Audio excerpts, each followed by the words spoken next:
Before we dive into today's story, I want you to know something. This isn't just entertainment.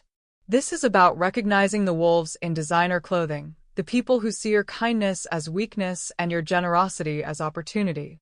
If you've ever felt like someone was playing games with your heart or your family's legacy, this story will hit close to home. And if you've ever been underestimated because of your age, your gender, or your willingness to trust, well, you're about to see what happens when someone makes that mistake with the wrong woman. So grab your favorite drink, get comfortable, and prepare yourself for a story of calculated justice that will leave you questioning everyone's motives.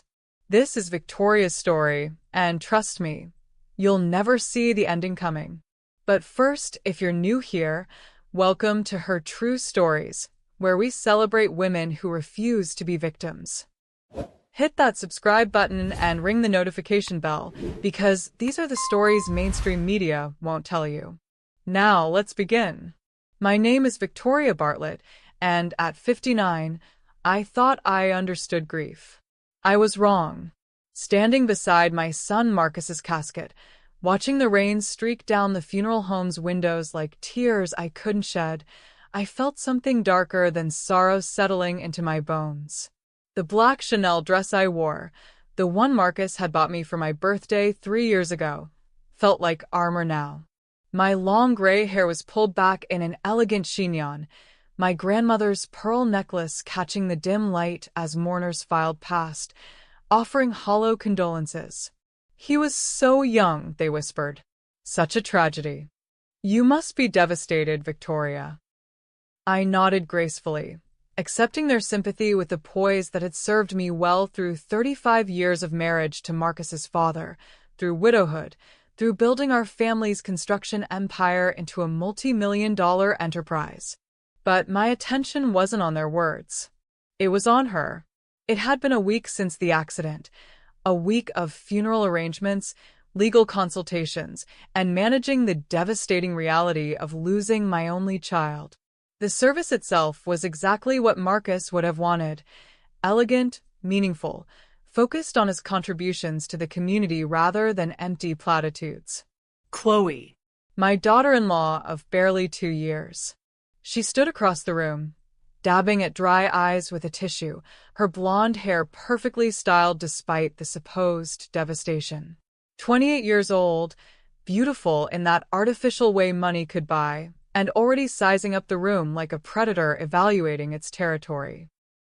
"Victoria," she approached me after the service, her voice dripping with false concern. "I know this isn't the time, but we need to discuss Marcus's affairs. The lawyers said there might be complications with the estate." I studied her face, the perfectly contoured cheekbones, the lips that had probably cost more than most people's cars. Complications? Well, you know how Marcus was about paperwork. So disorganized. She leaned closer, her perfume cloying. "I'm just worried about securing our future. His future investments, the company shares, the properties. I assume everything passes to me as his wife." The audacity stole my breath. Marcus had been dead for exactly 4 days, and here she was, circling like a vulture. "Chloe, perhaps we should discuss this later." Of course," she said quickly, but her eyes were sharp, calculating. "I just want to make sure I understand what Marcus left us. The house alone must be worth, what, 12 million? And his share of Bartlett Construction." I let her words hang in the air, watching as she revealed herself completely. She had no idea. Marcus had been many things: passionate, driven, sometimes reckless, but he wasn't stupid. And he certainly hadn't been careless with legal matters. Every asset she was salivating over: the $12 million mansion overlooking the Pacific, his position as executive vice president of Bartlett Construction with its substantial salary and bonuses, the investment portfolio worth another $8 million. All the real wealth remained in my name. Marcus had been a highly compensated executive and had accumulated significant savings, but the family assets had always remained with me. He'd understood that family wealth required careful management across generations, not hasty transfers for tax convenience. Chloe had no claim to any of it. We'll sort everything out, I told her, my voice steady. These things take time. She smiled, the kind of smile a snake might wear before striking. I know you'll do the right thing, Victoria. Marcus would want his wife to be taken care of. As she walked away, her heels clicking against the marble floor, I felt something I hadn't experienced in years, the thrill of having an advantage my opponent didn't know about. Chloe thought she was playing chess while I was playing checkers. She was about to discover how wrong she was. That night, alone in my study, I poured myself a glass of the 1982 Bordeaux Marcus had been saving for a special occasion and opened his will. Everything was exactly as I remembered.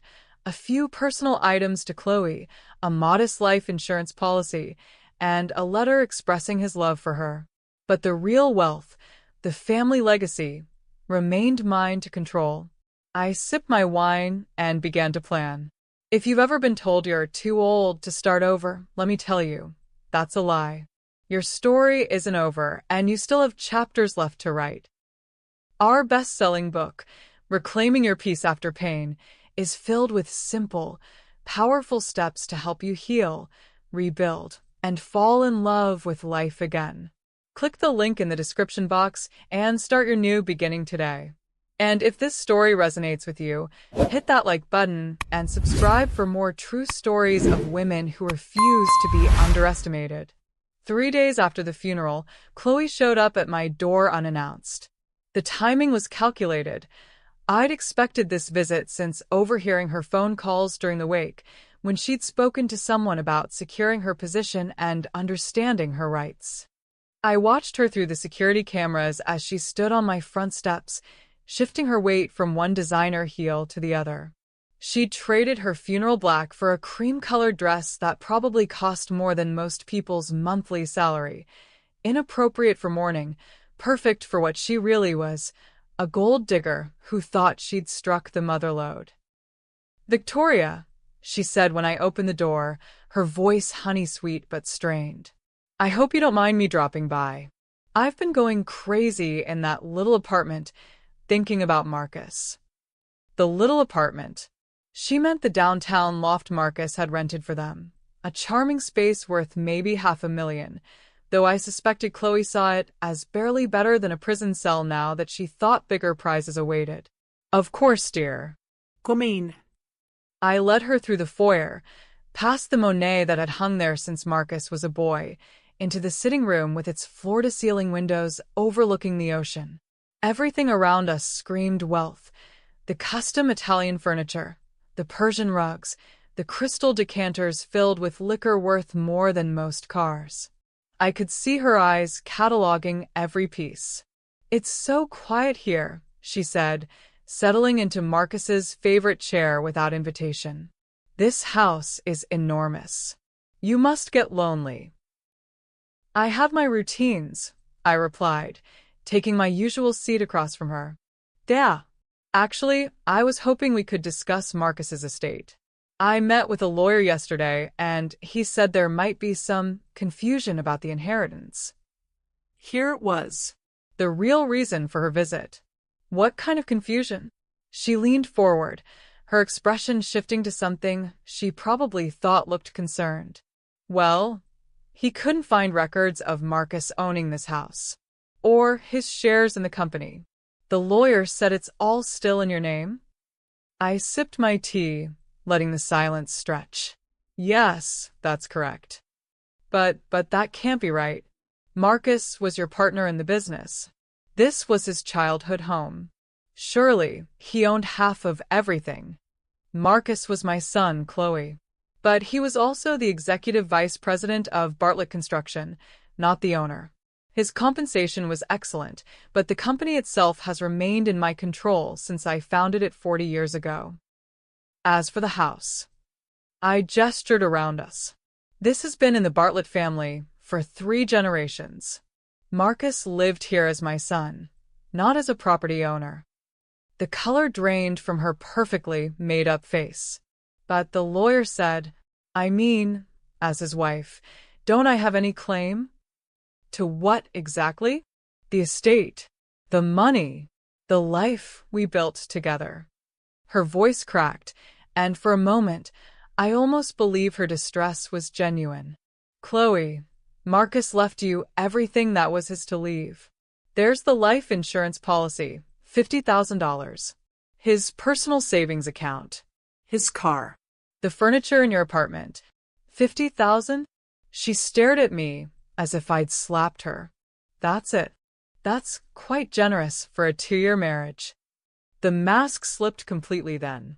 Her eyes hardened, and I saw the real Chloe, the one who had calculated Marcus's worth down to the dollar before accepting his proposal. This isn't right, she said, standing abruptly. Marcus promised me we'd have a future together. A real future. He wouldn't have married me just to leave me with nothing. Perhaps you should have discussed finances more thoroughly before the wedding. She spun around, her composure fracturing. You can't do this. I won't let you do this. Marcus loved me. Marcus loved many things. I interrupted, my voice sharp enough to cut glass. Fast cars, expensive wine, beautiful women. That doesn't mean he was foolish enough to sign away his family's legacy. Chloe stared at me for a long moment, and I could practically see the wheels turning in her head. She was recalculating, reassessing, looking for another angle of attack. You're right, she said finally, her voice softer now. I'm sorry. I'm scared, Victoria. I don't know how I'm going to manage without him. The apartment rent alone is $3,000 a month, and I don't have a job. You could get one. I've never worked. Marcus insisted I didn't need to. He said he'd take care of everything. She dabbed at her eyes, though I noticed no actual tears fell. I just thought, as his mother, you'd want to help me. For his sake. There it was, the pivot to manipulation. She'd tried greed, then anger. Now she was attempting to play on my maternal instincts. What exactly are you asking for, Chloe? Maybe I could stay here for a while, just until I figure things out? This house is so big, and I hate being alone in that apartment with all of Marcus's things. I considered her request, though not for the reasons she imagined. Having her close would make things easier. That's actually not a terrible idea, I said slowly. The guest wing has been empty for years. You could have some space to grieve properly. Her face lit up like Christmas morning. Really? Oh, Victoria, thank you. I promise I won't be any trouble. I'm sure you won't, I replied, already thinking ahead to the opportunities this arrangement would provide. As I showed her to the guest wing, pointing out the amenities and explaining the house rules, I watched her eyes catalog every expensive detail. She thought she was moving into paradise, positioning herself for a longer game. Poor little Chloe had no idea she was walking into her own beautifully appointed trap. 2 weeks into our arrangement, I had learned everything I needed to know about my son's widow. Chloe slept until noon, spent her afternoons by the pool scrolling through her phone, and her evenings raiding my wine cellar while video calling friends about her complicated grief process. She ordered expensive takeout on Marcus's credit cards, which wouldn't be canceled for another month, bought designer clothes online, and treated my staff like personal servants. Most tellingly, she spent hours each day wandering through the house, photographing rooms with her phone, and researching the value of my art collection on auction websites. Victoria? She called from the library one afternoon as I was reviewing construction contracts. Could I talk to you for a minute? I looked up to find her hovering in the doorway, wearing a silk robe that cost more than most people's monthly salary and clutching a stack of papers. What can I do for you, dear? She settled into the chair across from my desk, spreading out what looked like real estate listings. I've been thinking about my situation, and I was wondering, I was hoping you might consider making me a small loan. What kind of loan? Nothing major. Maybe 200,000 or 300,000. Just to get me started. I could buy a little place, maybe start a business. She slid the papers toward me. I found some lovely condos downtown. Nothing too expensive. I glanced at the listings. The lovely condos started at 1.2 million. That's quite ambitious for someone with no income. But I'd pay you back, of course. With interest. And I was thinking. She leaned forward, her eyes bright with a plan she'd clearly rehearsed. Maybe I could work for the company? Marcus always said I had a good head for business. Marcus had never said any such thing. In fact, during one of our last conversations, he'd mentioned how Chloe seemed to think money appeared magically, without understanding the work required to earn it. What kind of position did you have in mind? Well, I was thinking something in management. Maybe overseeing the residential projects? I have such good taste in design, and I understand what wealthy clients want. She understood what wealthy clients owned, perhaps. But managing multi-million-dollar construction projects required skills Chloe had never developed, skills like showing up to work before noon, for instance. That's an interesting idea, I said carefully.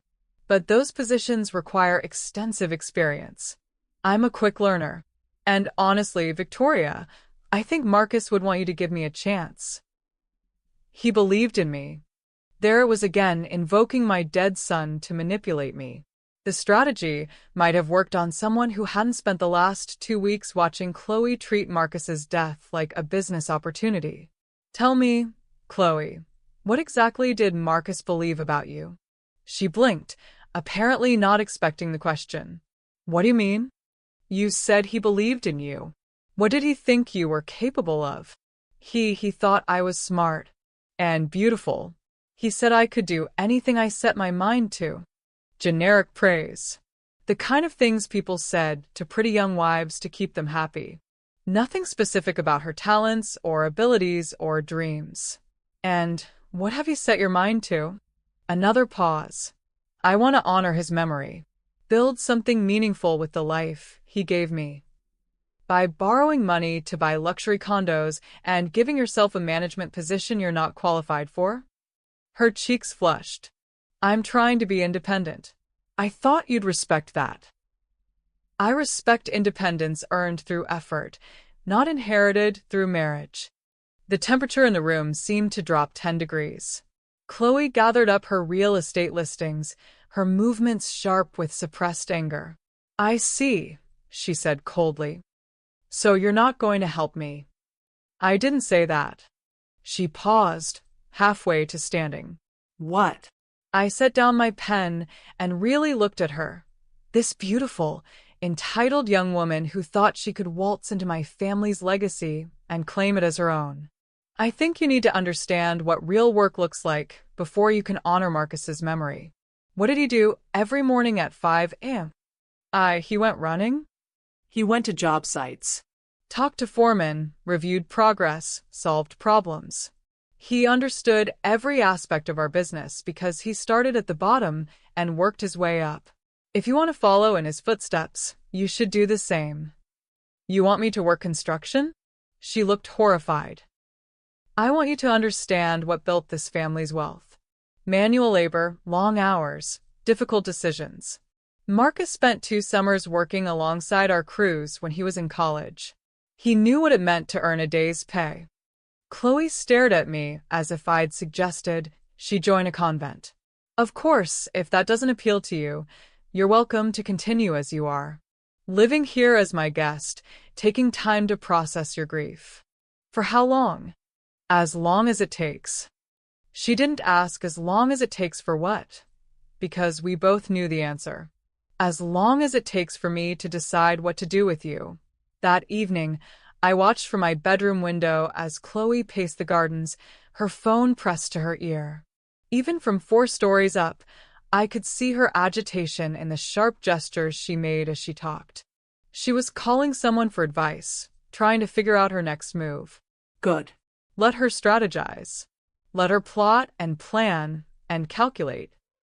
She had no idea that every conversation, every scheme, every desperate attempt to secure her future was just giving me more information to work with.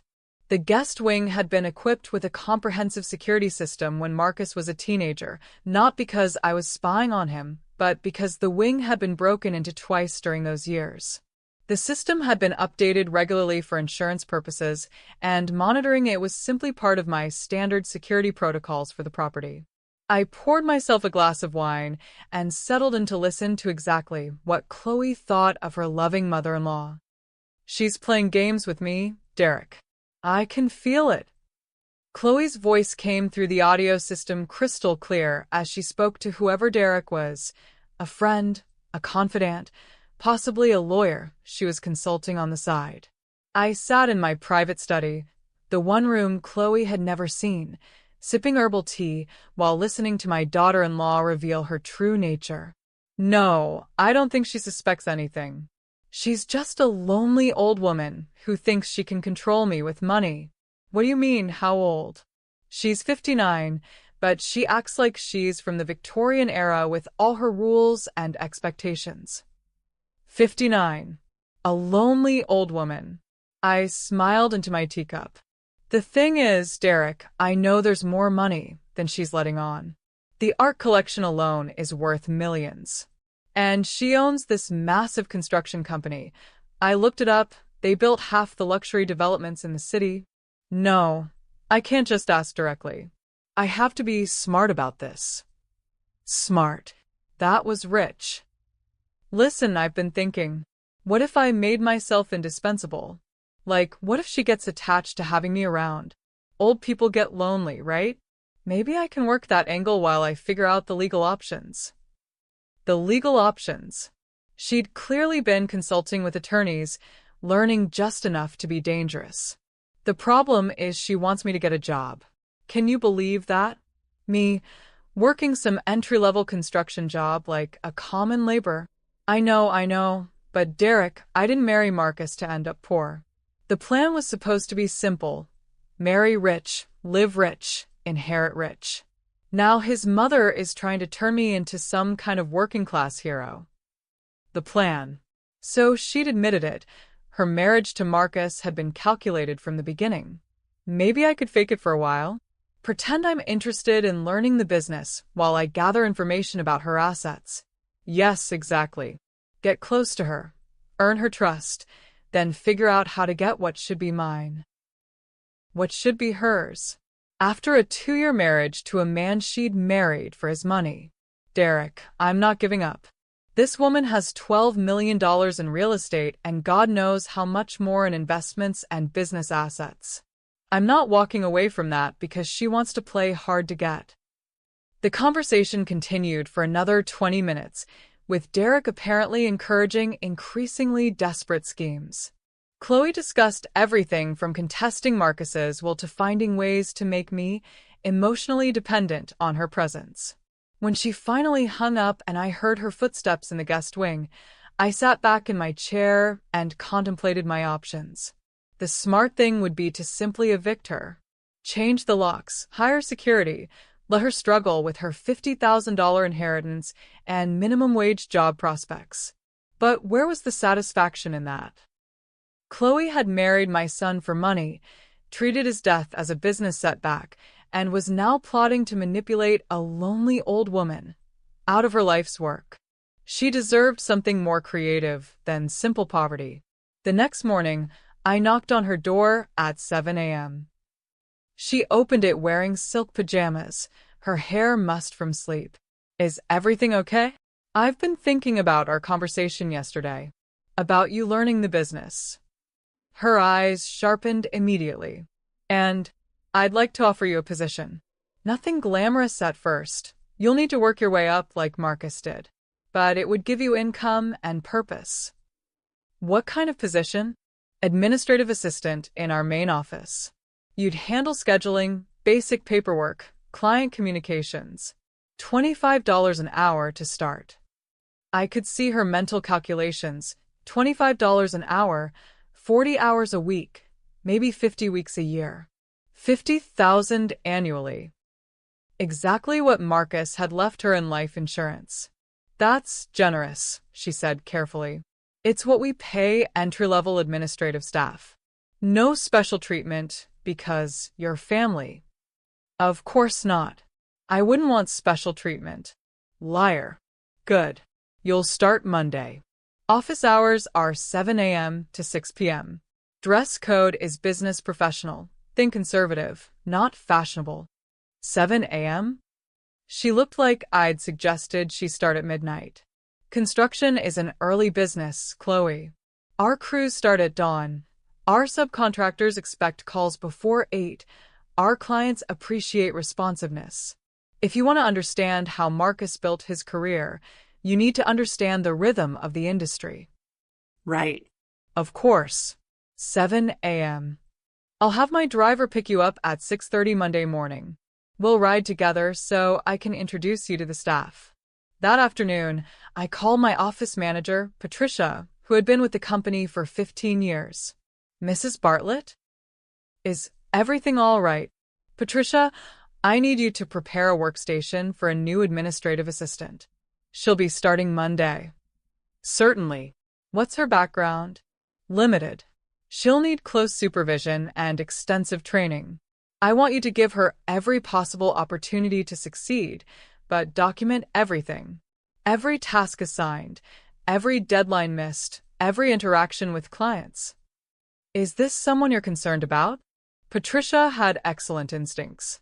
Let's say I want a complete record of her performance. For future reference. Understood. Anything else I should know? She's Marcus's widow. She'll be living in my guest house temporarily while she adjusts to her new circumstances. A pause. Patricia had met Chloe briefly at the funeral and had later remarked to me that she'd never seen a woman so focused on networking at her own husband's memorial service. I'll take good care of her, Mrs. Bartlett. I know you will. That evening, I prepared a special dinner. Marcus's favorite meal of herb-crusted salmon and roasted vegetables. I'd planned to share memories of him with Chloe, to see if she had any genuine feelings about her late husband beneath all the scheming. This is delicious, she said, though I noticed she'd barely touched the salmon. Did you cook this yourself? Marcus taught me this recipe. He learned it during a summer he spent in Alaska, working on a fishing boat. Alaska? She looked surprised. He never mentioned Alaska. It was before you met.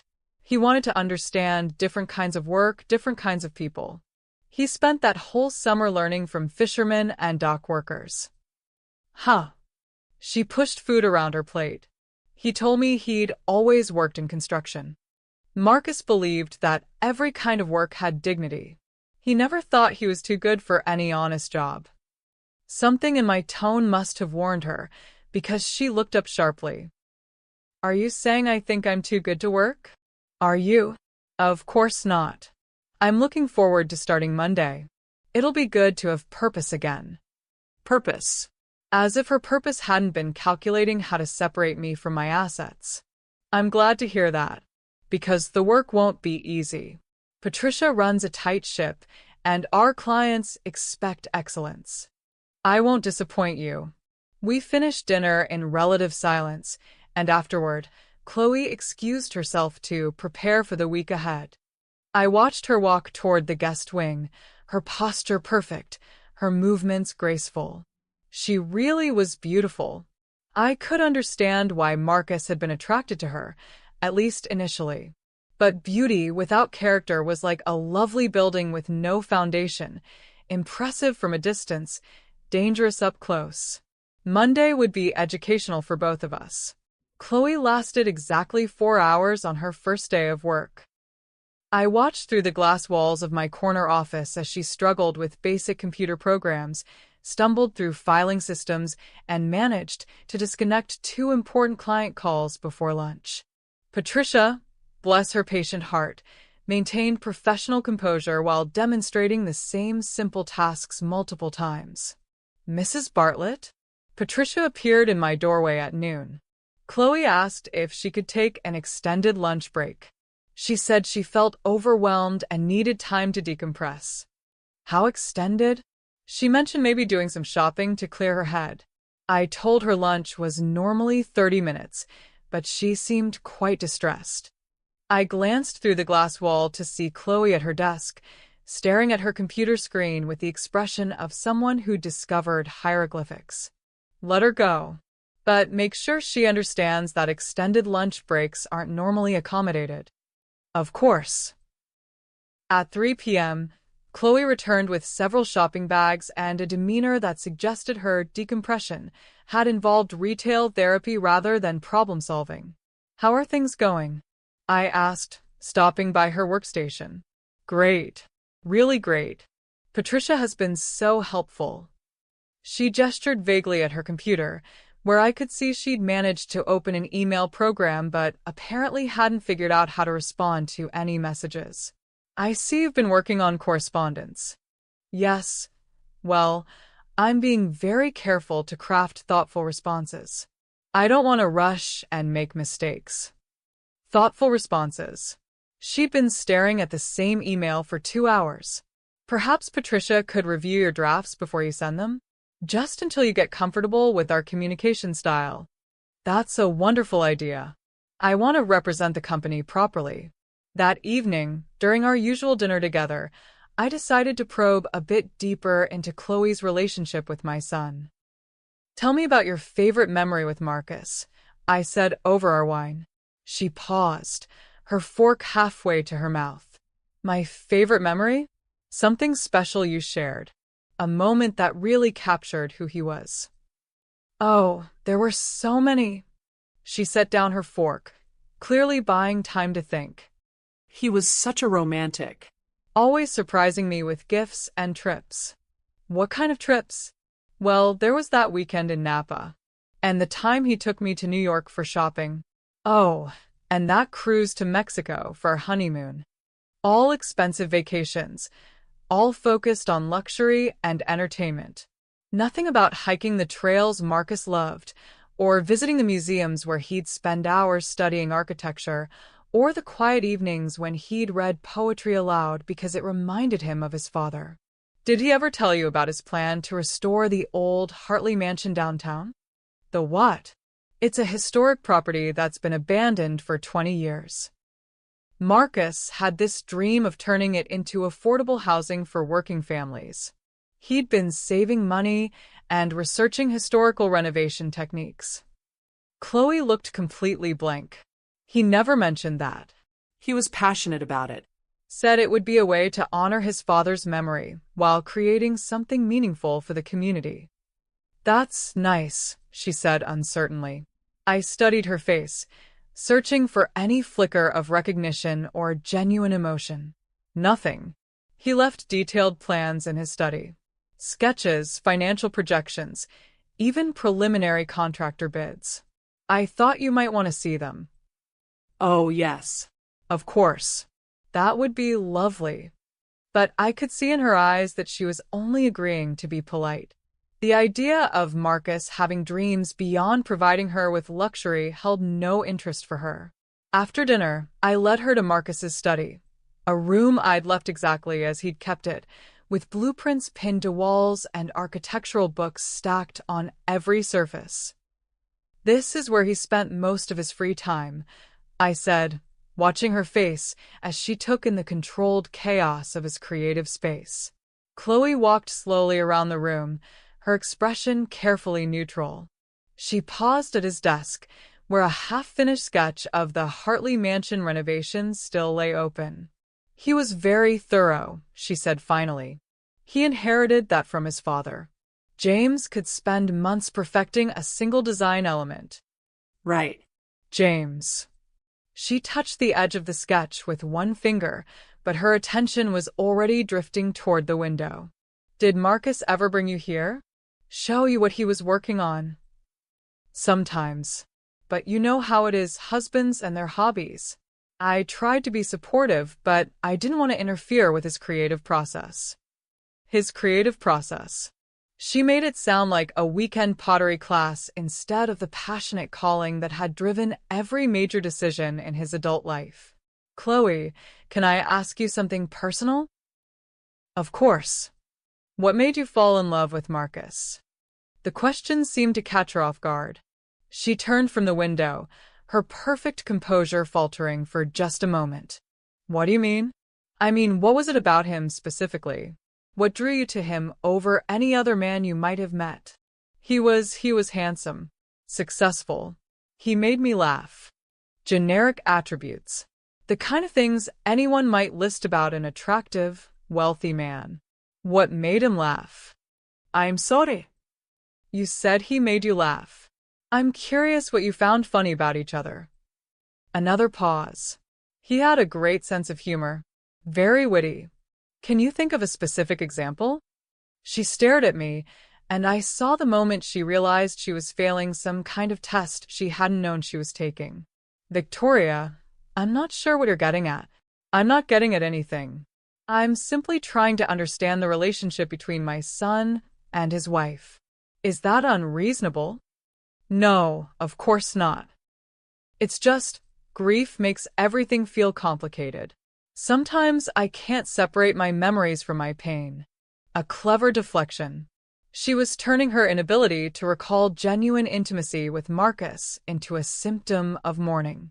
I understand completely, I said softly. Grief does strange things to memory. We stood in silence for a moment, surrounded by the evidence of Marcus's inner life, a life she'd apparently never bothered to explore. I should let you get some rest, she said finally. Tomorrow's another big day at the office. Yes. How are you finding the work? Challenging but rewarding. Patricia is an excellent teacher. She mentioned you seemed a bit overwhelmed. Just adjustment nerves.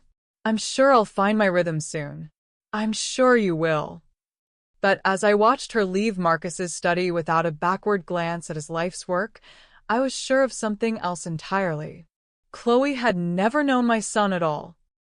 She'd married a bank account and a lifestyle, not a human being with dreams and passions and fears. And that realization opened up possibilities I hadn't considered before. By the end of her second week at Bartlett Construction, Chloe had managed to lose 3 client files, schedule 2 meetings for the same time slot, and somehow order 500 pounds of concrete to be delivered to my personal residence instead of an active job site. She's trying, Patricia assured me during our weekly review meeting. But Mrs. Bartlett, I have to ask, is there some reason you specifically wanted her in this position?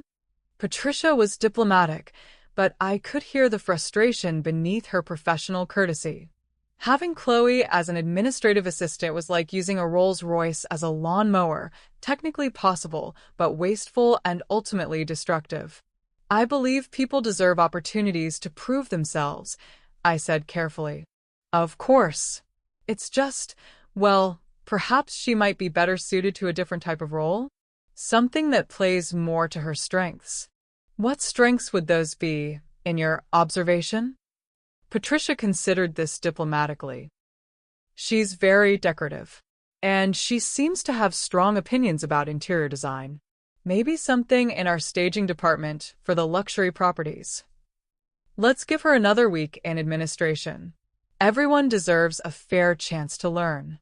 That afternoon, I invited Chloe for lunch at the city's most exclusive restaurant, the kind of place where Marcus used to take me for special occasions, where the wine list started at $300 a bottle and the waiting list for reservations was typically 6 months long.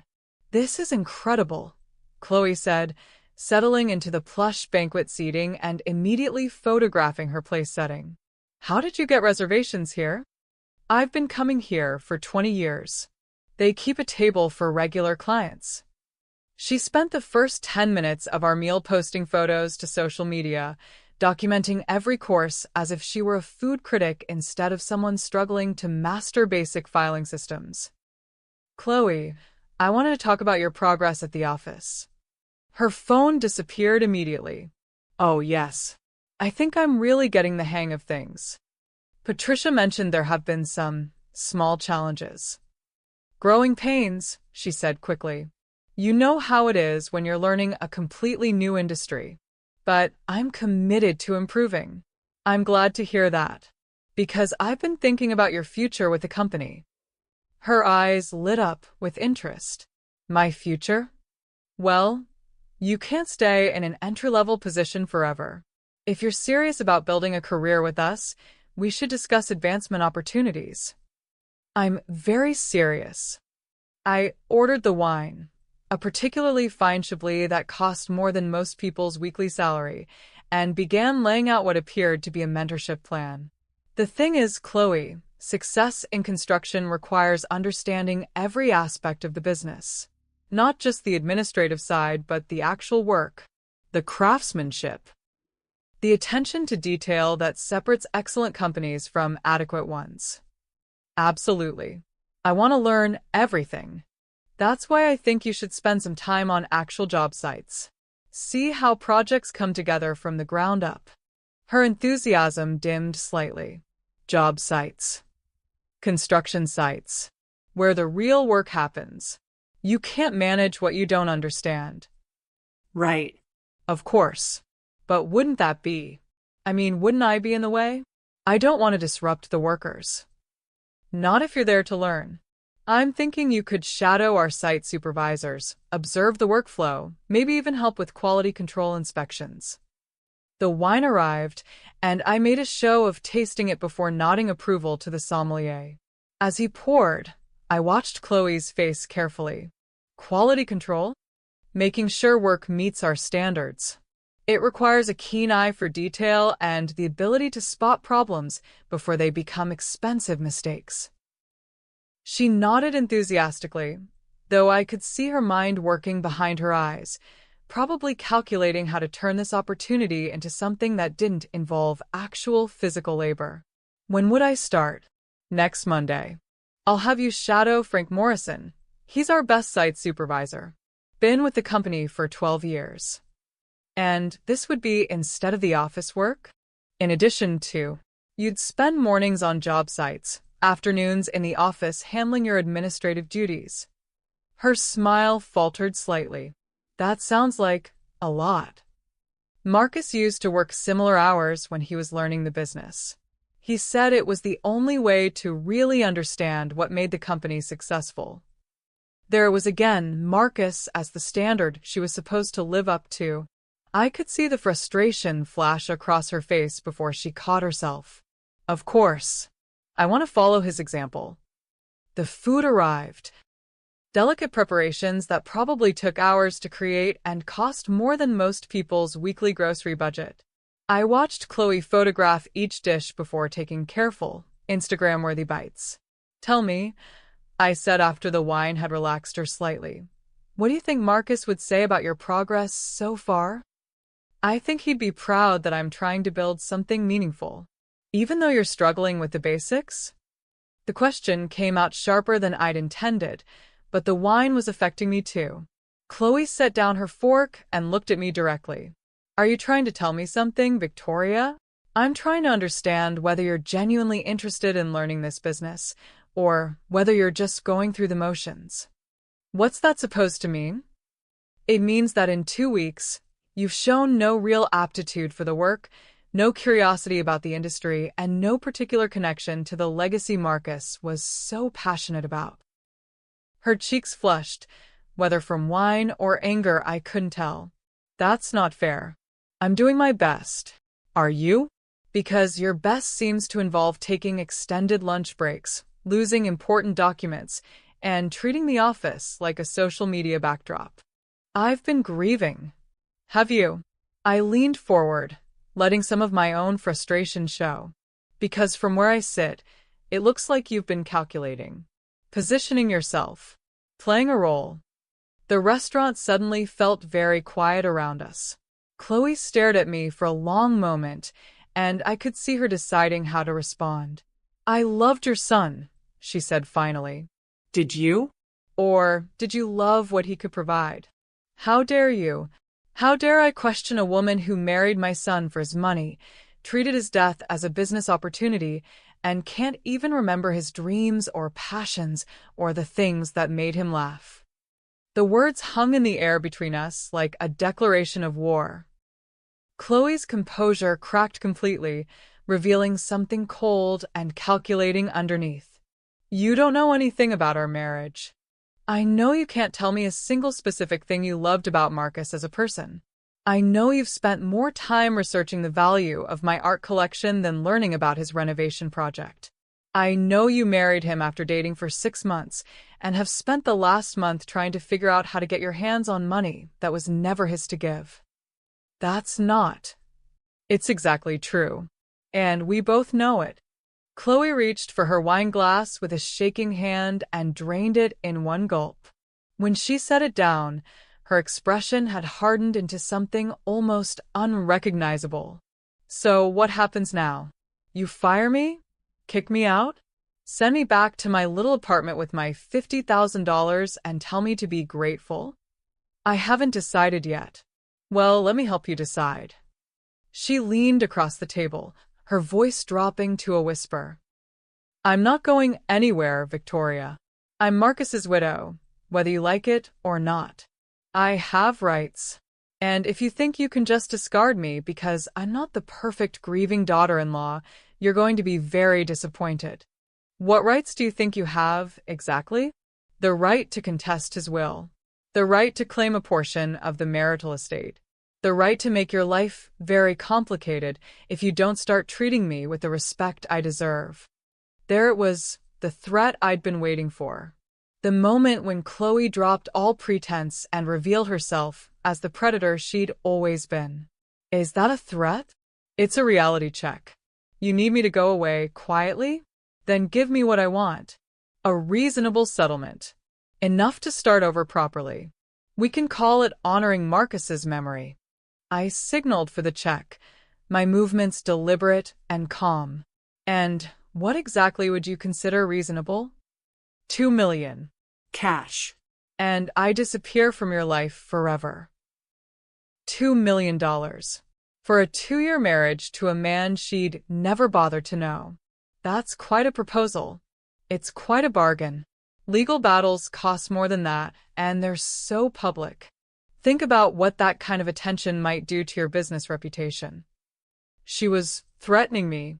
In public, over lunch that cost more than most people's monthly rent, this beautiful young woman was attempting to extort $2 million from me. I signed the check and stood up, my pearls catching the light from the crystal chandeliers. Thank you for lunch, Chloe. And for clarifying your positions so thoroughly. Does that mean you'll consider my proposal? Oh, I'll definitely consider it. But as we walked out of that exclusive restaurant together, I was considering something entirely different from what she imagined. Chloe had just declared war on the wrong woman. Have you ever had someone underestimate you because of your age or gender? Drop a comment below and share your story. I read every single one, and your experiences might inspire our next video. And don't forget to ring that notification bell so you never miss when we upload new stories of women who refuse to back down. The next morning, I arrived at the office an hour early and called an emergency meeting with Patricia, our head of legal affairs and our chief financial officer. I need to discuss a personnel matter. I began once we were all seated in my conference room. It concerns Chloe's position with the company. Is she not working out?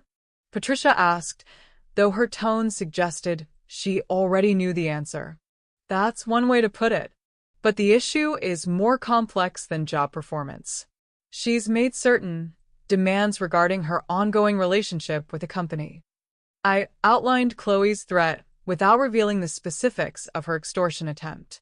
Professional discretion was important, but I needed my team to understand the situation. So, she's essentially threatening legal action if we terminate her employment, asked Harrison, our legal counsel. Among other things, I want to understand our options. Well, given her performance issues, we have clear grounds for termination, Patricia said, consulting her meticulously kept files. I've documented every missed deadline, every client complaint, every procedural error. But, Harrison added carefully, terminating the widow of the founder's son could create public relations challenges, especially if she decides to make her grievances public. What if she resigned voluntarily? I asked. That would be ideal from a legal standpoint. But how would we encourage that without appearing to pressure her? I smiled. Leave that to me. That afternoon, I implemented what I privately called the accountability protocol. Instead of working with Patricia, Chloe would now report directly to me. Every task would be clearly defined, every deadline specifically noted, every interaction with clients closely monitored. I think this will be good for both of us, I told her as I explained her new reporting structure.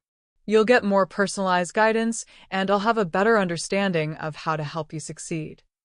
More personalized guidance meant that every mistake, every moment of confusion, every sign of her fundamental unsuitability for the work would be directly visible to me. That sounds wonderful, she said, though I could see the wariness in her eyes. Let's start with something straightforward. I need you to coordinate with 3 subcontractors for the Millfield project. Here are their contact numbers, the specifications they need to review, and the deadline for responses. I handed her a folder with detailed instructions. The task was well within the capabilities of any competent administrative assistant, but it required attention to detail, professional communication skills, and the ability to manage multiple priorities simultaneously. When do you need this completed? End of business today. She glanced at the clock. It was already 2 p.m. Today? Is that a problem? No, of course not. I just want to make sure I do it right. I'm confident you will. For the next 4 hours, I watched through my glass office walls as Chloe struggled with tasks that should have taken 2 hours maximum. She spent 20 minutes crafting a single email, had to ask Patricia 3 times how to access the company's vendor database, and at one point appeared to be Googling how to speak professionally to contractors. At 6 p.m., she knocked on my office door. I've contacted all 3 subcontractors, she announced, looking exhausted. Excellent. What were their responses? Well, I left messages for 2 of them, and I sent an email to the 3rd. Messages and emails. Did any of them respond? Not yet, but I'm sure they will tomorrow. I gestured for her to sit down. Chloe, the Millfield project breaks ground next Monday. These contractors need specifications today so they can prepare their teams and order materials. Leaving messages and sending emails isn't sufficient. But what else could I do? I called during business hours. You follow up. You call multiple times. You reach out to their emergency contacts. You make it clear that this is urgent and that delays will cost everyone money. She stared at me as if I'd suggested she solve world hunger. I didn't realize it was that urgent. Everything in construction is urgent. Delays cascade. One late delivery can push back an entire project, costing tens of thousands of dollars in overtime and penalties. I'll call them again first thing tomorrow. You'll call them now. And you'll keep calling until you reach a human being who can give you the information we need. But it's after 6. They might have gone home.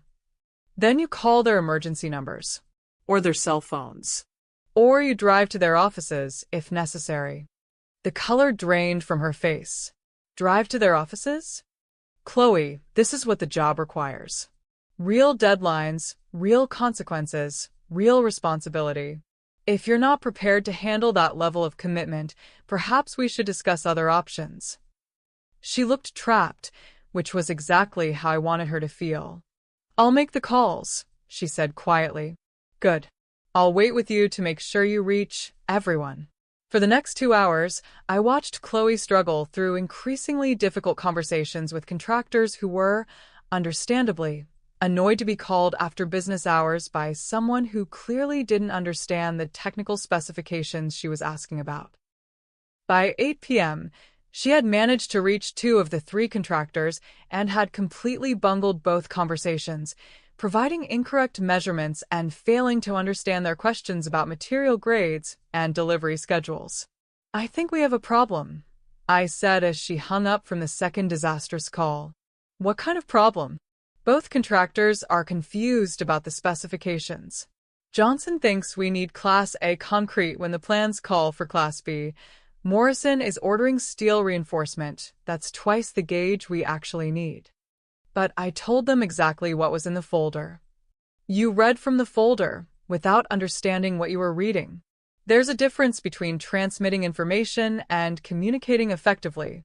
She slumped in her chair, looking genuinely defeated for the first time since I'd known her. I don't understand how Marcus made this look so easy. Marcus spent 2 years learning construction management before he was allowed to coordinate with subcontractors. And he had an engineering degree. An engineering degree? She looked surprised. From Caltech, didn't you know that? He told me he studied business. He double majored. Engineering and business. He wanted to understand both the technical and financial sides of construction. Another piece of Marcus's life that Chloe had never bothered to learn about. Her husband had been a brilliant, educated man with specific expertise, and she'd somehow reduced him in her mind to a generic, successful businessman. Look, I said, my voice gentler now. This isn't your fault. You don't have the background for this kind of work. But that raises the question of what role you're suited for. I want to learn. I can get better at this. Can you? Because what happened today isn't about inexperience. It's about fundamental aptitude. You don't think systematically. You don't prioritize effectively. You don't communicate with precision. Each criticism hit her like a physical blow. You're saying I'm stupid. I'm saying you're not suited for this industry. There's a difference. She was quiet for a long moment, staring at her hands. What are you suggesting? I'm suggesting that maybe it's time to consider what you actually want from life. Not what you think you deserve because you married Marcus, but what you're genuinely interested in pursuing. And if I can't figure that out, then maybe our arrangement isn't working for either of us. I could see her wheels turning, weighing her options, trying to figure out how to salvage a situation that was rapidly deteriorating. Victoria, about what I said yesterday at lunch. Yes, I was upset. Grieving. I didn't mean to sound threatening. Didn't you? I'm scared. I don't know how to take care of myself without Marcus. I've never had to be completely independent. It was a skillful pivot from threatening extortion to playing the victim. But I'd heard too much of her private conversations to believe this performance. Independence is a skill like any other, Chloe. It can be learned. Could you teach me? I could. But it would require you to be completely honest with me about what you really want and what you're willing to work for. I want to honor Marcus's memory. I want to build something meaningful. No, you don't. You want financial security without having to earn it. You want the lifestyle Marcus provided without understanding the work that made it possible. She opened her mouth to protest, then seemed to think better of it. What if you're right? What if that's exactly what I want? Is that so terrible? Finally, a moment of honesty. It's not terrible, Chloe, but it's not something I can provide. And it's not something Marcus could have provided either, even if he'd lived. What do you mean? I mean that wealth without purpose is just expensive emptiness. Marcus understood that. It's why he worked so hard, why he cared so much about excellence. The money was never the point, it was what the money could build. She looked genuinely confused, as if I were speaking a foreign language. So, what happens now? Now you decide what you actually want from your life. And I decide whether I'm willing to help you get it. But as I watched her gather her things and leave the office, I already knew what she would decide. And I already knew what my response would be. The game was entering its final phase. Chloe didn't come to work the next day. Patricia called at 9 a.m. to report that she'd left a voicemail saying she was unwell and needed time to process everything. Should I mark it as a sick day or personal leave? Patricia asked. Let's call it what it is, a mental health day. She's trying to figure out her next move. I spent the morning handling the Millfield project coordination myself, cleaning up the confusion Chloe had created with the subcontractors and ensuring everything would proceed on schedule. It took me 45 minutes to accomplish what had taken her 2 days to bungle. At lunch, I drove home to find Chloe's car in the driveway and the pool area scattered with empty wine bottles and takeout containers. Clearly, her illness involved day drinking and self-pity. I found her in the guest wing living room, wearing designer athleisure and clutching a glass of what appeared to be my 2015 Dom Perignon, a bottle worth more than most people's monthly salary. "Victoria," she said when she saw me, not bothering to get up from the couch. "I wasn't expecting you home. I thought I should check on my sick employee. I'm feeling much better, actually. This champagne is very medicinal." I glanced around the room, taking in the evidence of her day. Empty shopping bags from luxury retailers, her laptop open to real estate websites, and what appeared to be legal documents scattered across the coffee table. Doing some research? Just exploring my options. I moved closer to get a better look at the papers. Legal forms for contesting wills, printouts about spousal inheritance rights, contact information for several high-profile attorneys. These are interesting options. She finally looked up at me, and I could see the wine had loosened her tongue and sharpened her resentment. "Do you know what I realized today, Victoria?" "What's that?" "I realized that you've been playing with me, like a cat with a mouse. Making me jump through hoops, watching me fail, all so you could feel superior." That's an interesting theory. It's not a theory. It's the truth. You never intended to help me succeed at the company. You just wanted to humiliate me. She stood up, swaying slightly, and I could see the anger that had been building beneath her careful composure. "You think I'm some stupid gold digger who doesn't deserve your precious son. Well, maybe you're right. Maybe I did marry him for his money. But you know what? He was happy to provide it. He liked having a beautiful wife who made him feel successful and important. And what did you provide in return?" "I provided what he wanted. Companionship. Beauty. Status. The kind of wife other men envied. Not love." She laughed, but there was no humor in it. "Love is a luxury for people who don't have to worry about survival. I survived by being what men wanted me to be. Marcus wanted a trophy wife, so that's what I gave him. And now I want what I was promised. Security. Comfort. The life I earned by being the perfect wife for 2 years. Even though you never loved him? Even though I never pretended to be something I'm not, once he was dead and couldn't be hurt by the truth." It was the most honest thing she'd said since I'd known her. And it revealed exactly what I'd suspected. Chloe was a transactional person who viewed relationships as business arrangements. "So, what do these legal documents tell you about your options?" "They tell me that I have more rights than you want me to believe. Community property laws, spousal inheritance statutes, claims against estate mismanagement." She gestured at the papers with her champagne flute. "Turns out there are several ways a widow can challenge the distribution of her husband's assets. Even when those assets were never legally his?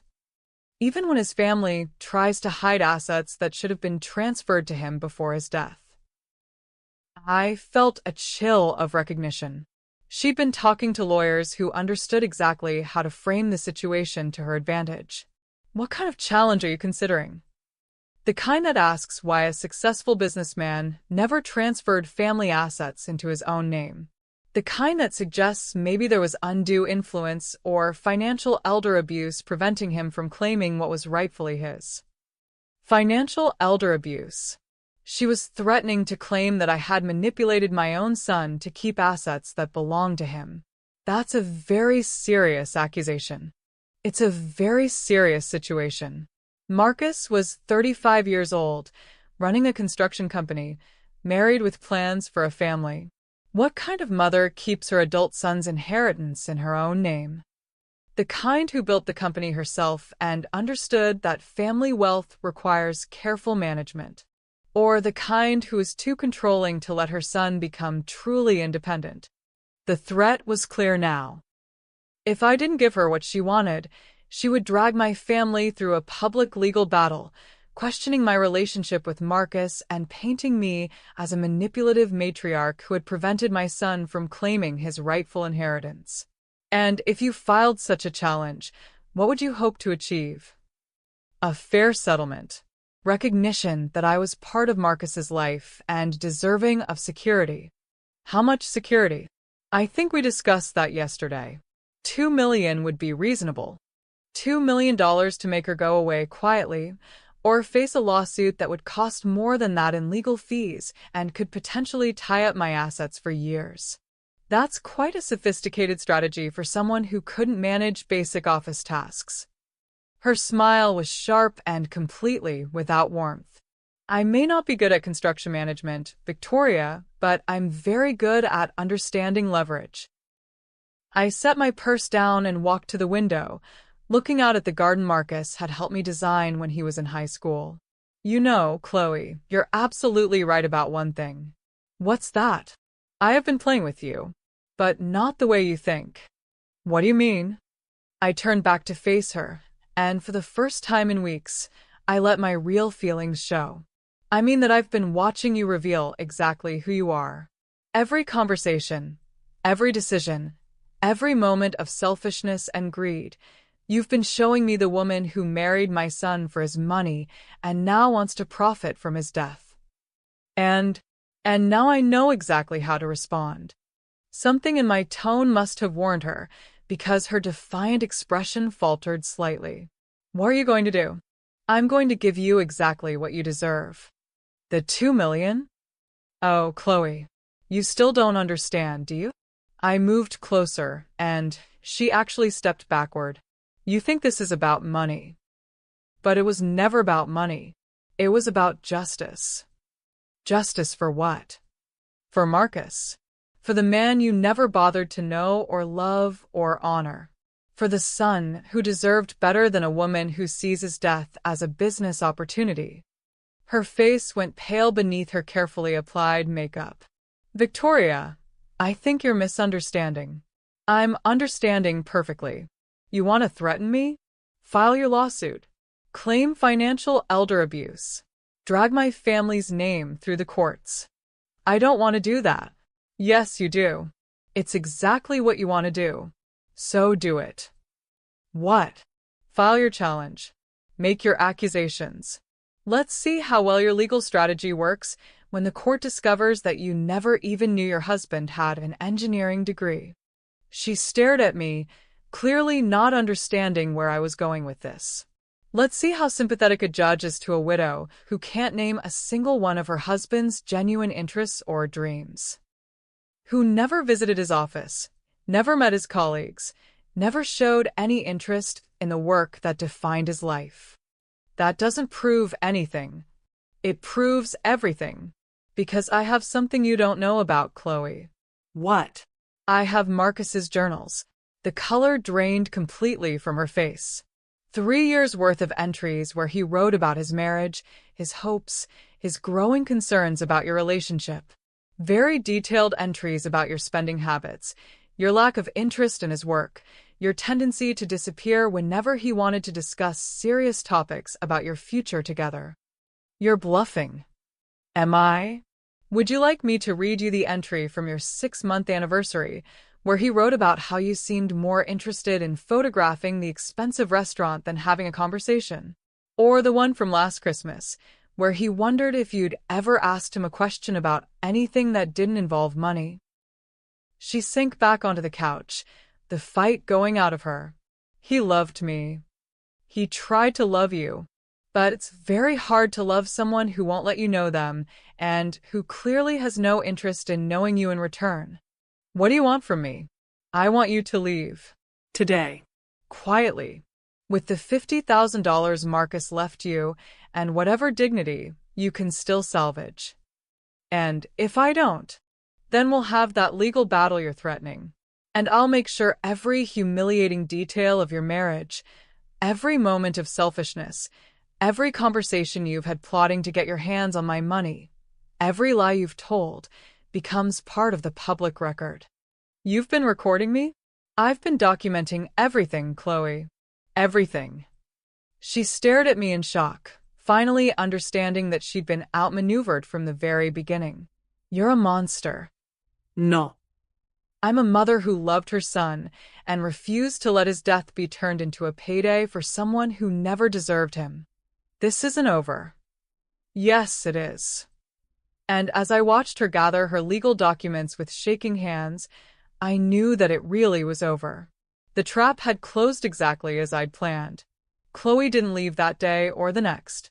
Instead, she retreated to the guest wing like a wounded animal, emerging only to raid my kitchen and make hush phone calls to what I assumed were lawyers and advisors. I let her stay. There was something poetic about allowing her to choose the timing of her final defeat. On Friday evening, a week after our confrontation, she knocked on my study door. Victoria? Could we talk? She looked terrible, her perfect hair unwashed, her designer clothes wrinkled, her makeup smudged as if she'd been crying. The confident predator had been replaced by something desperate and cornered. Of course. Come in. She settled into the chair across from my desk, the same chair where she'd made her threatening demands just days earlier. I've been thinking about what you said. About leaving quietly. And I want to propose a compromise. I set down my pen and gave her my full attention. What kind of compromise? I know you think I'm terrible. Maybe you're right. But I'm also young and scared, and I made mistakes because I didn't know how else to survive. It was a carefully rehearsed speech, probably crafted with the help of whatever advisors she'd been consulting. Go on. I don't want to fight you in court. I don't want to drag Marcus's memory through a public battle. But I also can't walk away with nothing. You're not walking away with nothing. You have $50,000 and whatever personal items Marcus left you. $50,000 won't last 6 months. And then what? I've never had a career. I don't have skills or connections or family to fall back on. Then perhaps it's time to develop some. Or perhaps we could find a middle ground that benefits both of us. I leaned back in my chair, curious to hear what scheme she developed during her week of hiding. What do you have in mind? $500,000. Enough for me to buy a small place, maybe go back to school, start over properly. In exchange, I sign whatever legal documents you want, giving up any future claims to Marcus's estate. It was a significant reduction from her original demand of $2 million, but still an enormous sum for a woman who'd contributed nothing to my family's wealth. And if I refuse? Then I file the lawsuit. But Victoria, I don't want to do that. I know it would hurt Marcus's memory, and despite what you think, I did care about him. Cared about him how? He was kind to me, generous. He made me feel safe for the first time in my life. Safe from what? For the first time since I'd known her, Chloe's composed facade cracked completely. Her voice broke as she answered. From being poor. From being nobody. From having to depend on men who might discard me whenever someone younger or prettier came along. It was, I realized, the first genuine emotion I'd seen from her. Not love, not grief, but raw fear about her own survival. So, you married Marcus for security. I married him because he offered me a life where I wouldn't have to be afraid anymore. And yes, that was selfish. But it wasn't cruel. I tried to be a good wife. By never learning anything about who he really was. By being what he wanted me to be. Beautiful, supportive, grateful. Isn't that what most men want from wives? Most men want partners, Chloe. People who share their lives, not just their beds and bank accounts. She wiped her eyes with the back of her hand, smearing her mascara. Maybe you're right. Maybe I was never capable of being what Marcus needed. But that doesn't mean I'm evil. No, I agreed. It just means you're the wrong person to benefit from his death. So, you won't consider the compromise? I studied her face, still beautiful despite the tears and smudged makeup, still young enough to rebuild her life if she chose to do the work. Tell me something, Chloe. If I gave you $500,000, what would you do with it? I told you. Buy a place, go back to school? No, really. What would you actually do?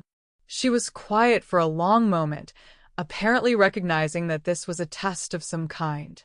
I'd probably buy a condo somewhere warm. Maybe take some time to figure out what I want to do with my life.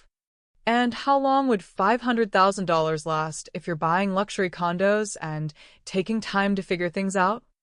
I don't know. It would last about 3 years, assuming you maintained your current spending habits. And then you'd be right back where you started, except older and with fewer options. So you're saying no? I'm saying that giving you money won't solve your fundamental problem, which is, you don't know how to create value. You only know how to extract it from other people. The words hit her like a physical blow. She sat back in her chair, staring at me with something that might have been recognition. So, what are you suggesting? I'm suggesting that maybe it's time you learned. Learned what? How to build something yourself. How to contribute to the world instead of just taking from it. And you'd teach me? No, Chloe. I'd give you one final opportunity to prove you're capable of learning. I opened my desk drawer and pulled out a document I'd prepared earlier in the week. This is a contract. It offers you a 1-year position as a project coordinator for our affordable housing initiative, the Hartley Mansion renovation that Marcus was planning. Her eyes widened. You want me to manage Marcus's project? I want you to learn what Marcus cared about. Real construction work, creating something meaningful, serving people who need help rather than profiting from their misfortune. What does it pay? $40,000 a year. Enough to live modestly while you learn skills that might actually serve you in the long term. 40,000? She looked horrified. I can't live on $40,000. You can't live on $40,000 the way you've been living. But you could live on it if you learn to budget, cook for yourself, shop responsibly, and find satisfaction in accomplishment rather than just consumption. And if I refuse? Then you leave today with Marcus's $50,000 inheritance and whatever legal battle you think you can win. She stared at the contract as if it were a snake. This is cruel. This is an opportunity. The only real opportunity you're going to get. To be poor and work construction? To learn who you are when you're not depending on other people's money. She was quiet for a long time, reading through the contract terms, probably calculating whether a year of $40,000 salary was better than a risky lawsuit. If I did this, if I completed the year successfully, then what? Then you'd have job skills, work experience, and the self-respect that comes from building something with your own hands. And financially, you have whatever you'd earned and saved, plus the satisfaction of knowing you'd honored Marcus's memory by completing his project. No bonus? No severance package. No safety net beyond what you create for yourself. She looked up at me, and I could see her struggling with the concept of earning rather than being given. Why are you offering this? Because despite everything, I believe people can change if they want it badly enough. And if I can't do the work? Then you'll be fired, just like any other employee who can't meet basic job requirements. This is really what you want. For me to spend a year learning construction management for $40,000. I want you to spend a year learning what it means to contribute something valuable to the world. She set the contract down and looked directly at me. And you really think this will make me a better person? I think it will show you whether you're capable of being one. And if I sign this, you'll stop threatening to expose Marcus's journals? I'll keep his private thoughts private, yes. And you won't contest my right to be here during the project? You'll live in the guest wing and eat meals with me just as you have been. But Chloe, yes. If you take this offer, you work for it. No special treatment, no shortcuts, no falling back on manipulation or charm when things get difficult. You succeed or fail on your own merit. She picked up the pen I'd placed beside the contract, her hand trembling slightly. 1 year. 1 year. And after that? After that, you'll know what you're truly capable of. She signed her name with a flourish that reminded me she'd once been someone who believed in fairy tale endings. When do I start? Monday morning, 7 a.m. Wear clothes you don't mind getting dirty. As she left my study, contract in hand, I felt something I hadn't expected, a small measure of hope. Not that Chloe would transform into someone worthy of Marcus's memory, but that she might at least discover whether there was anything real beneath all that beautiful ambition. Of course, I already knew she wouldn't last a month, but watching her try would be education enough. Chloe lasted exactly 4 weeks. I could have predicted it to the day. The first week, she showed up consistently, but spent most of her time taking photos of the Hartley Mansion's architectural details for her social media accounts. The second week, she began arriving late and leaving early, claiming the dust and noise were affecting her health. The third week, she managed to lose the blueprints for the entire electrical system renovation. The fourth week, she simply stopped showing up altogether. Mrs. Bartlett? Frank Morrison, the site supervisor, called me on a Tuesday morning. We got a problem with your project coordinator. What kind of problem? She's not cut out for this work. Yesterday, she asked one of my guys to carry her purse because it was too heavy. Today she wanted to know if we could install a coffee station in the mansion because the nearest Starbucks is too far away. I see. Look, I respect that you're trying to give family a chance, but she's becoming a safety hazard. She won't wear proper boots. She keeps walking into active work zones because she's on her phone, and she told the electrical contractor that his plans were aesthetically unappealing. Fire her. Ma'am. You have my permission to terminate her employment. Document the safety violations and send her home. Are you sure? I know she's your daughter-in-law. She's an employee who can't meet basic job requirements. Treat her like any other employee who's failed their probationary period. Yes, ma'am. That evening, Chloe stormed into my study without knocking. They fired me. Your foreman actually fired me. I heard. How can you just sit there? I'm family. You can't let some construction worker fire your son's widow. I looked up from the quarterly reports I was reviewing. Actually, I can. I told Frank to fire you. You told him to fire me? You weren't doing the job, Chloe. You were treating a construction site like a photo shoot location. I was learning. You said I needed time to adjust. I said you needed to work for what you wanted. Instead, you spent 3 weeks proving that you're exactly what I thought you were, someone who believes the world should accommodate your comfort instead of expecting you to meet its demands. She stood in my doorway, her designer work clothes, which had never actually been exposed to any real work, pristine as always, her perfectly styled hair untouched by the dust and sweat that covered everyone else on the job site. So what happens now? Now you leave. Just like that? Just like that. What about the contract? I thought I had a year. The contract included performance standards. You failed to meet them. This is impossible. You set me up to fail. No, Chloe. I gave you exactly what you asked for, an opportunity to prove yourself. You chose to fail. She began pacing the room, her composure finally cracking completely. You never intended to let me succeed. This whole thing was just elaborate revenge for Marcus. Revenge for what? For marrying him. For not being the perfect daughter-in-law you wanted. No, Chloe. This was justice for the fact that you married a good man for his money and are now trying to profit from his death. I loved him. You loved what he could provide. There's a difference. You don't know anything about our marriage. I know enough. I know you can't tell me what made him laugh. I know you never learned about his dreams or his passions or his plans for the future. I know you married him after 6 months of dating and spent those 6 months researching his net worth instead of getting to know his character. How could you possibly know that? Because I hired a private investigator, Chloe. The day after Marcus introduced you to me, I had you investigated. The words hit her like a physical blow. She stopped pacing and stared at me in shock. You investigated me? I had you investigated before Marcus proposed.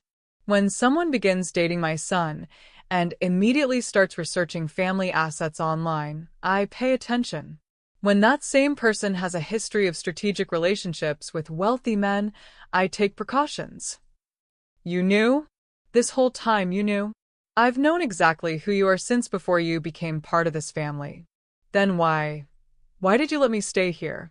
Why did you put me through all of this? Because I hoped that despite your calculating approach to relationships, you might have developed genuine feelings for my son. I wanted to give you opportunities to prove that your feelings had evolved beyond self-interest. And now I know that you're exactly what I thought you were. A beautiful, selfish woman who sees other people as opportunities rather than human beings. She sank into the chair across from my desk, all the fight gone out of her. So what happens now? Now you pack your things and leave my house. Where am I supposed to go? That's not my problem to solve. Victoria, please. I know you hate me, but I have nowhere else to go. No family, no real friends, no job. You have $50,000 and whatever you can make of your life going forward. $50,000 won't last forever. Then you'd better learn how to earn more. How? I don't have skills or experience or connections. Then get some. Go to school. Learn a trade. Start at the bottom somewhere and work your way up. Do what millions of other people do every day. I'm 28 years old. I can't start over with nothing.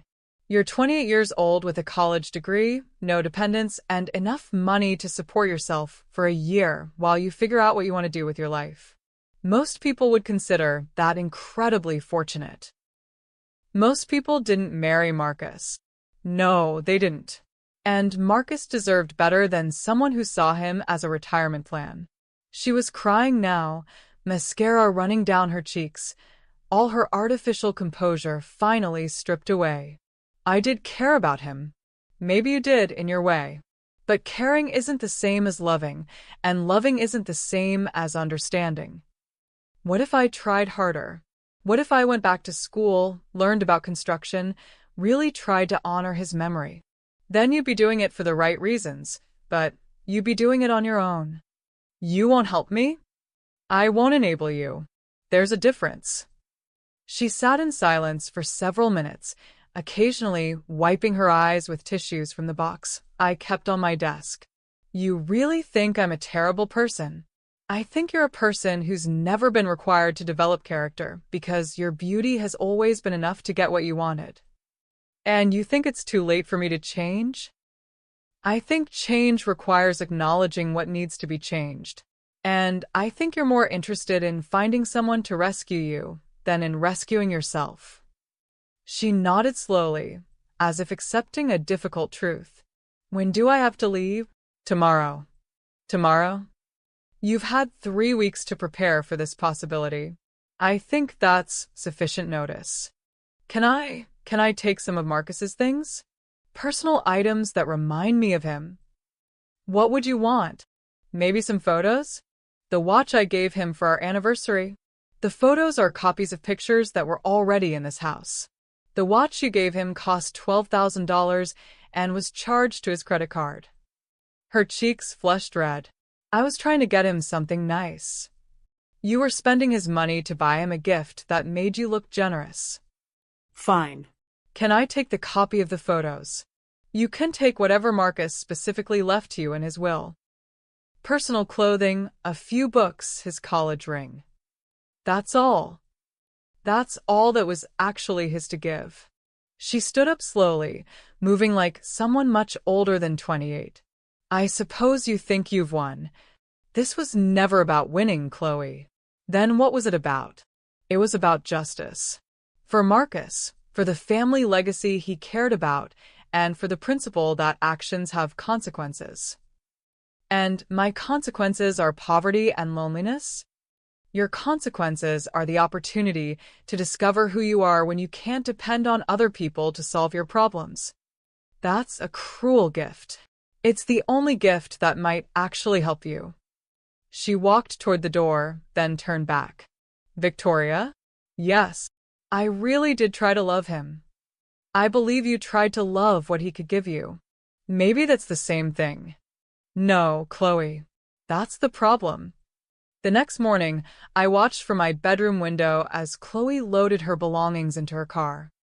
Everything fit easily: designer clothes, expensive shoes, jewelry, and a few items that had actually belonged to Marcus.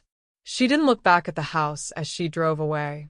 I stood at that window for a long time after her car disappeared, thinking about my son and the woman he'd chosen and the choices that had led us all to this moment. The house felt different without her presence, not empty, but clean, like a wound that had finally been properly treated. That afternoon, I called Frank Morrison. Mrs. Bartlett? Is everything all right? Everything's fine, Frank. I wanted to discuss the Hartley Mansion project. Are you bringing in a new coordinator? Yes. Me.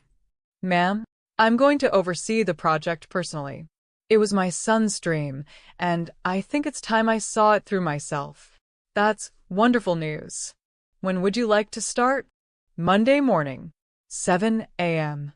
I'll have hard hats and safety equipment ready for you. Perfect. That evening, I sat in Marcus's study, surrounded by his renovation plans and architectural drawings. For the first time since his death, I felt close to him again, not through grief or anger or the need to protect his memory, but through the simple act of caring about something he'd cared about. Outside, the Pacific stretched endlessly toward the horizon, and somewhere in the city below, Chloe was beginning whatever came next in her life. I hoped she would surprise me. I hoped she would find a way to become someone worth being. But whether she did or didn't, my son's legacy was safe. The Hartley Mansion would be restored. Working families would have affordable homes in a neighborhood that had been abandoned. And I would know that I had honored the memory of a man who believed in building something meaningful with your life, not just extracting value from other people's work. The house was quiet now, but it wasn't empty. It was peaceful. 6 months later, I was reviewing the final blueprints for the Hartley Mansion when Patricia knocked on my office door. Mrs. Bartlett? There's someone here to see you. I'm not expecting anyone. She says she's your former daughter-in-law. I looked up from the architectural drawings, surprised. Send her in. Chloe appeared in my doorway, but she looked like a different person. Her hair was shorter and simply styled. She wore jeans and a plain blouse instead of designer clothes, and her hands looked like they'd been doing actual work. Hello, Victoria. Chloe, this is unexpected. I hope you don't mind me stopping by. I was in the neighborhood and thought, well, I wanted you to see something. What's that? She pulled out her phone and showed me a photo of herself wearing a hard hat and safety vest, standing in front of a partially constructed building. I'm a project assistant at Riverside Construction. It's a small company that builds affordable housing. I've been there for 4 months. Congratulations. It's not glamorous work. The pay is terrible, and I come home exhausted every day. But I'm learning. Learning what? How to read blueprints. How to coordinate with subcontractors. How to solve problems instead of expecting other people to solve them for me. She put her phone away and looked directly at me. I wanted to thank you. For what? For not giving me what I wanted. I'm not sure I understand. If you'd given me the $2 million, I would have spent it in 3 years and been right back where I started. If you'd let me keep the job at your company, I would have failed eventually and learned nothing. And now I know what it feels like to earn something. To be good at something. To contribute instead of just taking. How are you managing financially? I have a studio apartment and a 10-year-old car. I cook my own meals and shop at thrift stores. And you know what? I'm happier than I've ever been. Because you're independent? Because I'm useful. The families who move into the houses we build, they send thank you cards sometimes. Pictures of their kids in their new bedrooms. I helped build those bedrooms. I studied her face, looking for signs of manipulation or performance. But what I saw was something I'd never seen in her before. Genuine satisfaction. What about Marcus? What about him? Do you think about him differently now?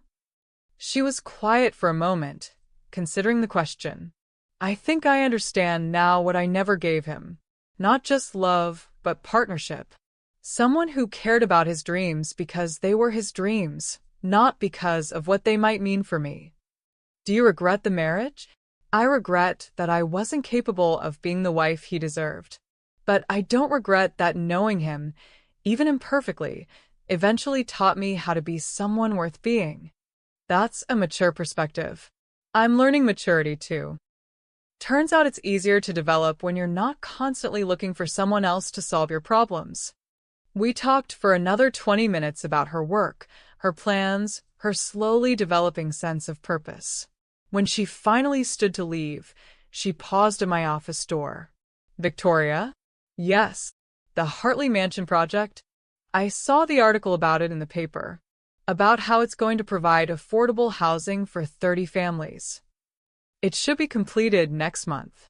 Marcus would be proud. Yes, he would. I'm proud too. Of you for finishing it, and of myself for finally understanding why it mattered to him. After she left, I sat in my office thinking about second chances and the long, difficult process of becoming the person you're supposed to be. Chloe had surprised me. Not by transforming into someone perfect, but by discovering that she was capable of growth when growth was the only option. I turned back to the Hartley Mansion blueprints, imagining the families who would live there, the children who would grow up in houses that my son had dreamed of building. Some stories end with victory, others with defeat. But the best stories end with understanding of ourselves, of what we're capable of, and of what really matters. In the end, Marcus had left behind exactly what he'd intended, a legacy of work worth doing and people worth caring about. And sometimes that's enough. Thank you for staying with me through this entire journey. Stories like these remind us that it's never too late to choose who we want to be, and that real strength comes from building something meaningful, not just taking from others. If this story touched you, please share it with someone who might need to hear it.